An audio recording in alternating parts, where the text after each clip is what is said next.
오늘 새벽에 하나님께서 우리에게 주신 말씀은 스가랴서 13장 1절에서 9절까지의 말씀입니다. 구약전서 1324페이지입니다. 스가랴서 13장 1절에서 9절까지 말씀, 저와 여러분들이 교독으로 보도록 하겠습니다. 제가 먼저 읽겠습니다. 그날의 죄와 더러움을 씻는 셈이 다윗의 족속과 예루살렘 주민을 위하여 열리리라. 여호와가 말하노라. 그날에 내가 우상의 이름을 이 땅에서 끊어서 기억도 되지 못하게 할 것이며 거짓 선지자와 더러운 귀신을 이 땅에서 떠나게 할 것이라. 사람이 아직도 예언할 것 같으면 그 낳은 부모가 그에게 이르기를 내가 여호와의 이름을 빙자하여 거짓말을 하니 살지 못하리라 하고, 낳은 부모가 그가 예언할 때에 칼로 그를 찌르리라. 그 환상을 갖기 부끄러워할 것이며 사람을 속이려고 털옷도 입지 아니할 것이며 말하기를 나는 선지자가 아니요 나는 농부라. 내가 어려서부터 사람의 종이 되었노라 할 것이요 내 두 팔 사이에 있는 상처는 어찌 됨이냐 하면 대답하기를 이는 나의 친구의 집에서 받은 상처라 하리라. 만군의 여호와가 말하노라. 칼아 깨어서 내 목자 내 짝된 자를 치라. 목자를 치면 양이 흩어지려니와 작은 자들 위에는 내가 내 손을 들이우리라.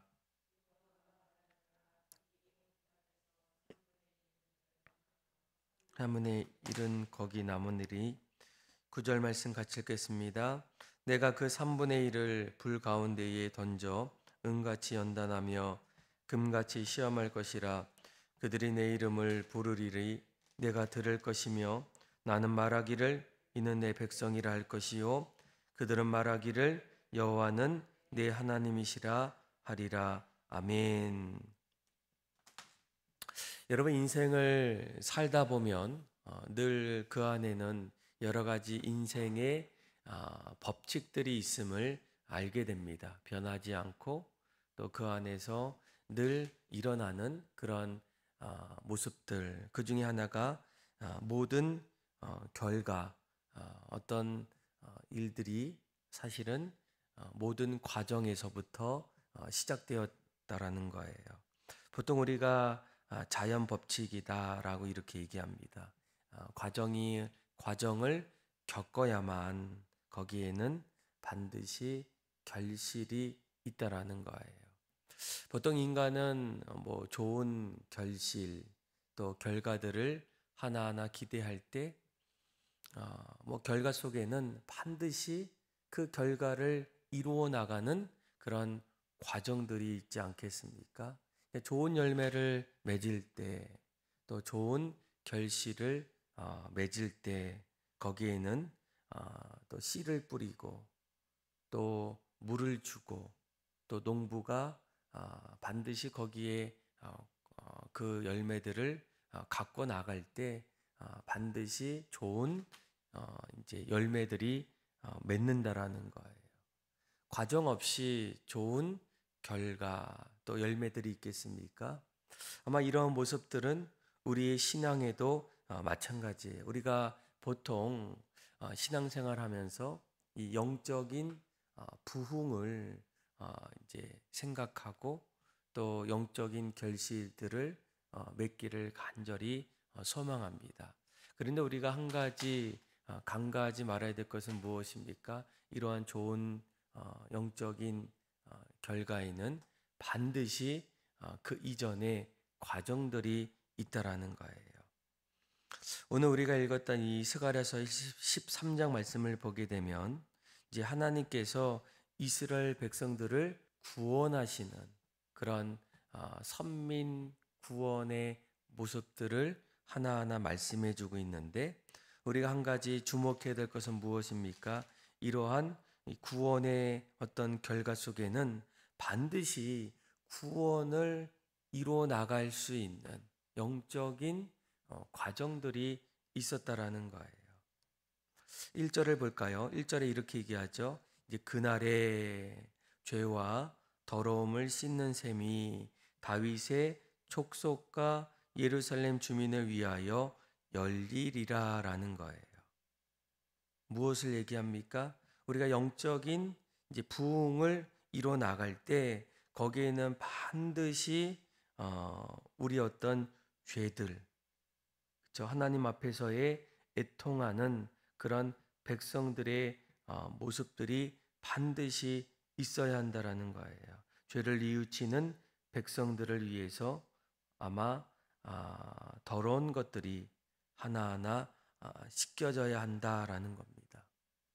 여러분, 우리의 죄가 씻김을 받고 그 죄들이 우리의 삶 속에 멀어져 가기 위해서는 무엇이 있어야 됩니까? 2절부터 6절까지 말씀을 한번 읽어볼까요? 시작. 만군의 여호와가 말하노라. 그날에 내가 우상의 이름을 이 땅에서 끊어서 기억도 되지 못하게 할 것이며 거짓 선지자와 더러운 귀신을 이 땅에서 떠나게 할 것이라. 사람이 아직도 예언할 것 같으면 그 낳은 부모가 그에게서 이르기를 내가 여호와 이름을 빙자하여 거짓말을 하니 살지 못하리라 하고 낳은 부모가 그가 예언할 때에 칼로 그를 찌르리라. 그날의 선지자들이 예언할 때에 그 환상을 갖기 부끄러워할 것이며 사람을 속이려고 털옷도 입지 아니할 것이며 말하기를 나는 선지자가 아니요 나는 농부라. 내가 어려서부터 사람의 종이 되었노라 할 것이요 어떤 사람이 그에게 묻기를 내 두 팔 사이에 있는 상처는 어찌 됨이냐 하면 대답하기를 이는 나의 친구의 집에서 받은 상처라 하리라. 아멘.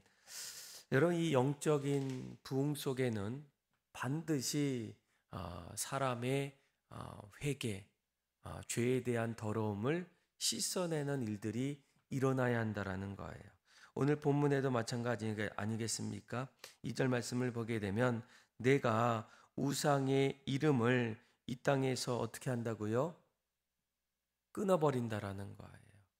그동안 하나님보다 더 사랑했고 나를 위해서 만들었던 그 우상들, 하나님 앞에서 분명한 그런 죄들을 어떻게 합니까? 끊어버린다라고 얘기합니다. 그러니까 영적인 부흥이 일어나기 위해서는 그 이전에 반드시 하나님 앞에서의 죄의 고백들, 또 나의 연약하고 더러웠던 그 모든 죄를 씻는 그런 일들이 나타난다라는 거예요. 또 2절 중반절에 보게 되면 거짓 선지자와 그리고 더러운 귀신을 이 땅에서 어떻게 합니까? 떠나게 한다라고 얘기합니다. 우리의 삶 속에 말했던 거짓된 고백들, 사람들을 속이고 그 속임을 통해서 자신의 유익을 하나하나 세워나갔던 그 어리석었던 그 모습들을 하나하나 청산한다라는 거예요.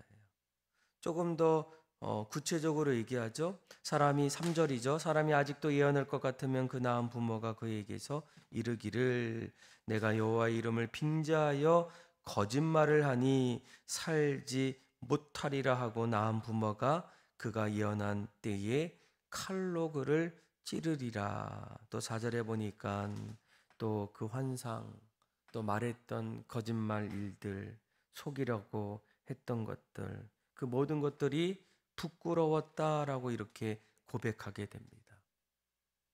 하나님 앞에서 자신을 위해서 그동안 살아왔던, 자신의 안위와 욕심을 위해서 속여왔던 그 거짓말들, 또 그 안에서 거짓 선지자와 또 더러운 귀신들, 이 모든 것들을 어떻게 합니까? 결국은 다 떠나 보내게 한다는 거예요.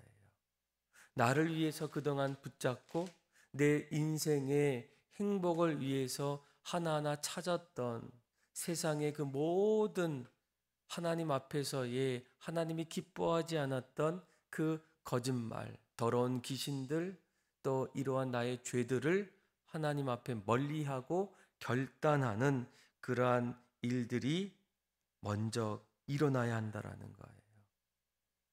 여러분, 오늘날에도 우리가 부흥을 외치고 또 영적인 그런 건강함을 이야기할 때 성경은 우리에게 가장 먼저 우리 안에서 나를 위해서 세워나갔던 욕심들, 육체의 정욕들, 이생의 자랑들, 또 육체의 안목들, 또 나를 위해서 하나님 앞에 멀리했던 그 모든 것들, 하나님보다 더 가까이 했던 그 모든 일들을 어떻게 하라고요?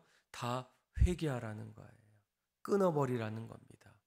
그거 하나하나 내가 버리지 않으면 하나님은 결코 우리에게 그날에 우리에게 소망을 주지 않고 영적인 부흥을 허락하지 않는다라는 거예요. 여러분, 오늘날 우리가 한 가지 좀 점점 우리가 다시 생각해야 될 것은 무엇입니까? 우리 인생의 이 땅에서의 삶의 번영이라는 거예요. 하나님께서 우리를 이 땅에 지으시고 또 이 세상을 맡겨주셨는데 우리가 이 땅에서의 번영만을 지나치게 생각할 때가 너무나 많습니다.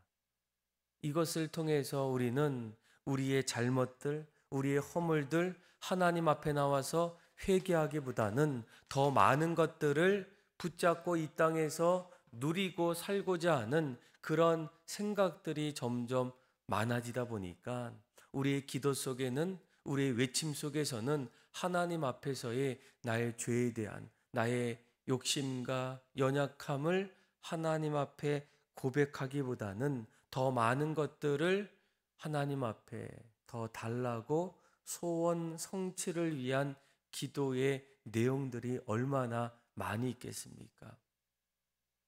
그래서 교회 안에서 이 기도의 내용들을 들여다보게 되면 또 우리의 기도의 내용들을 하나하나 점검하다 보면 하나님 앞에서 우리의 욕심, 더러웠던 죄들을 고백했던 기도의 내용보다 가정과 또 자녀들과 내 인생을 위해서 얻고자 했던 그런 기도의 내용들이 더 많이 있다라는 거예요.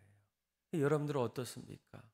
오늘 하나님께서 이 스가랴를 통해서 이스라엘의 이 구원의 놀라운 일들을 하나하나 세워나갈 때 하나님이 가장 먼저 그들에게 원하셨던 것은 회개와 그들의 마음속에 있었던 더러운 죄들을 씻어내는 일이라는 거예요.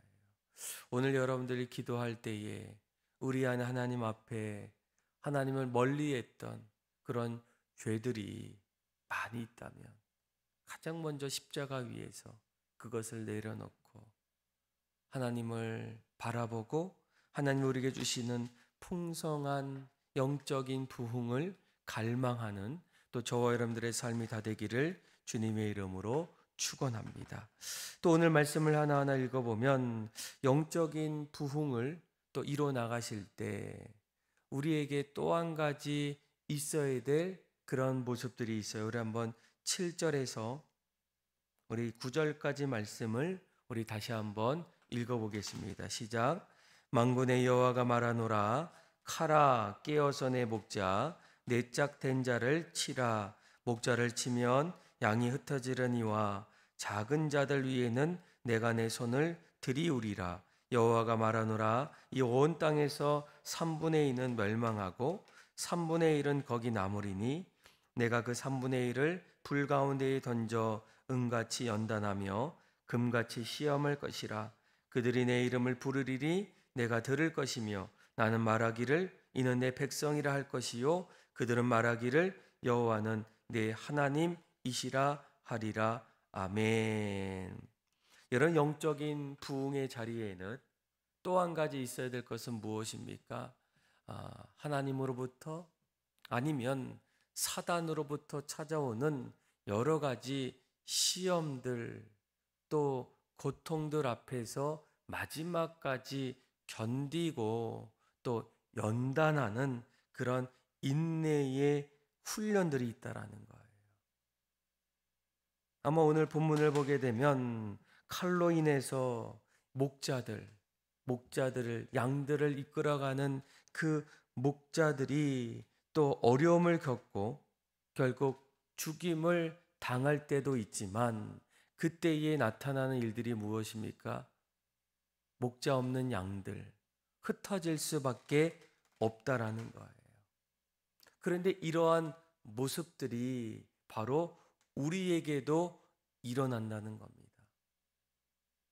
예수님을 믿고 주님의 길을 따라갈 때 우리에게 주어졌던 무거운 십자가들, 또 우리가 감당해야 될 여러 가지 고난 앞에서 우리는 그 인내하고 견디며 나아갈 수가 있겠는가라는 거예요. 그래서 여러분 9절 말씀을 보게 되면 내가 그 3분의 1을 불 가운데 던져 은같이 연단하며 금같이 시험할 것이라 라는 거예요. 그런데 어떻습니까? 3분의 2는 결국 멸망하고 흩어진다라는 거예요. 그리고 나머지 3분의 1은 어떠한 불과 시험 앞에서도 끝까지 견디면서 그 고통을 참아내는 그런 영적 훈련들을 하나하나 이겨나간다라는 거예요. 여러분, 오늘날 우리가 신앙생활 하면서 한 가지 꼭 알아야 될 것은 무엇입니까? 하나님이 우리에게 반드시 시험을 주신다라는 거예요. 또 신앙에 연단해야 될 일들이 나타난다라는 거예요. 그런데 우리는 조금만 힘들고 어려우면 어떻습니까? 또 때로는 그 어려움들이 찾아올 기미가 오면 그 자리를 박차고 피하기를 원하는 그런 모습들이 너무나도 많다라는 거예요. 그런데 영적인 부흥이 일어나는 그 자리에는 하나님께서 그들을 연단시키시고 또 그들을 훈련시켜서 그들을 통해서 영적인 부흥들을 일으키신다라는 거예요. 여러분, 교회 안에서도 여러 가지 훈련들과 봉사의 자리들이 있지 않겠습니까? 하나님이 각자에게 주시는 그 시험들, 또 연단의 그런 자리가 있다는 거예요. 어떤 분들은 왜 교회가 너무 봉사를 시키고 또 너무나 교회에서 매이게 만드느냐라고 이렇게 말하는 분들이 있어요. 그런데 우리가 한 가지 놓치지 말아야 될 것은 무엇입니까? 교회는 세상을 향해서 나아갈 때 그리스도의 군사로 세워 나갈 수 있는 그런 훈련의 자리가 바로 교회라는 거예요. 그러니까 여러분들이 이 사실을 잊어서는 안 됩니다. 교회는 끊임없이 믿음의 성도들이 세상에서 마귀와 또 세상 사람들의 조롱 앞에서 반드시 이겨나가기 위해서는 끊임없이 우리가 연단받고 훈련받아야만 세상의 영적인 전투에서 싸워서 이길 수가 있다라는 거예요. 그런데 우리가 여전히 어린아이 같은 신앙인으로 여러분 이 땅을 살아가다 보면 오늘 본문에 나오는 것처럼 결국 칼로 인해서 목자들이 흐트러질 때, 시험이 찾아올 때, 내 안에 삶의 연단이 필요할 때 우리는 이것을 스스로 하나하나 견디면서 이겨나갈 수 있는 영적인 어떤 내구성이 찾아볼 수가 없다라는 거예요. 그래서 끊임없이 사도 바울은 디모데에게 뭐라고 합니까? 너는 배우고 확신하는 일에 거하라는 거예요. 날마다 연단하라는 거예요. 여러분, 이런 일들이 일어나지 않으면 결코 하나님께서 그들을 통해서 새로운 영적인 부흥을 일으킬 수 없다라는 거예요. 아마 세상뿐만 아니라 교회 안에서도 어떤 분들은 이렇게 얘기하죠. 너무나 교회 안에서 지나친 것은 아닐까. 이렇게까지 하지 않아도 되지 않을까라는 거예요. 그런데 여러분, 결과는 어떻습니까? 한국교회, 우리의 신앙이 날마다 영적인 부흥의 모습으로 일어나고 있습니까? 아마 최근에 언젠가부터 끊임없이 외치는 것이 한국교회 안에 영적인 부흥보다는 쇠퇴, 어려움이 계속적으로 찾아오고 있다라는 거예요. 그 이유가 무엇입니까? 그렇죠? 그러한 결과 속에는 반드시 그 과정들이 있다라는 거예요. 오늘 본문에 나오는 것처럼 우리가 하나님 앞에서 날마다 회개하며 우리의 죄와 하나님 앞에서의 나의 우상들을 끊어버리고 기도하며 다시금 애통하는, 우리의 죄를 부끄러워하면서 하나님 앞에 날마다 나아가고 있는가라는 거예요. 그리고 또 한 가지, 여러 가지 시험들이 찾아올 때에, 어려움이 찾아올 때에 우리가 늘 연단하며 시험에 날마다 그 모든 일들을 견디며 나아가는 우리의 모습들이 일어나고 있는가라는 거예요. 아마 오늘 하나님께서 이 스가랴서의 말씀을 통해서 특별히 1절에 그날의 죄와 더러움을 씻는 셈이 다윗의 족속과 예루살렘 주민을 위하여 열리리라 라고 이렇게 얘기할 때 앞으로 무엇을 얘기합니까? 그러니까 예수님께서 이 땅에 오실 때에, 그리고 예수님께서 이제는 우리를 위해서 십자가 위에서 죽으실 때에, 그 목자가 죽을 때 어떻습니까? 흩어지는 일들이 있지만 여전히 그 모습을 보고 계속적으로 주님을 따라가며 연단하며 그 고통을 하나하나 함께 인내하는 그런 모습 속에는 하나님께서 반드시 그들을 구원하시고 구원을 이루어 가시는 일들을 우리에게 허락해 주신다라는 거예요. 사랑하는 믿음의 성도 여러분, 여러분들도 이 땅에서 영적인 부흥을 간절히 소망하십니까? 가정에서, 또 내 삶의 자리에서, 또 교회를 이루어가는 그 모습 속에서 만약 우리가 이 모든 영적인 부흥을 이루기를 원한다면 거기에는 반드시 그 영적 과정을 이겨나가야 한다는 거예요. 하나님 우리에게 맡겨주신 남아있는 십자가의 길을 우리는 겪고 나가야 하고, 또한 날마다 주님 앞에 주님보다 더 좋아했던 우리의 욕심들을 십자가 위에서 회개하고 끊어버리며 그 안에서 풍성히 주시는 그 하나님의 은혜들을 날마다 바라보면서 우리의 삶과 또 내가 섬기는 교회와 또 이 나라와 민족이 다시금 영적인 부흥의 자리로 그렇게 설 수 있도록 기도하시고 결단하시고 또 그 길을 따라가는 저와 여러분들의 삶이 다 되기를 주님의 이름으로 축원합니다. 기도하겠습니다. 하나님 아버지, 우리는 어쩌면 어리석게도 영적 부흥을 갈망하고 있지만 그 안에서 인내하며 세워나가야 될 영적인 과정들을 잊어버린 채 날마다 열매만을 이야기했던 우리 어리석음을 용서하여 주시고, 이제는 우리도 영적 과정을 하나하나 잘 이겨나감을 통하여 하나님 앞에 영적 부흥을 이루어 나갈 수 있도록 은혜를 베풀어 주옵소서.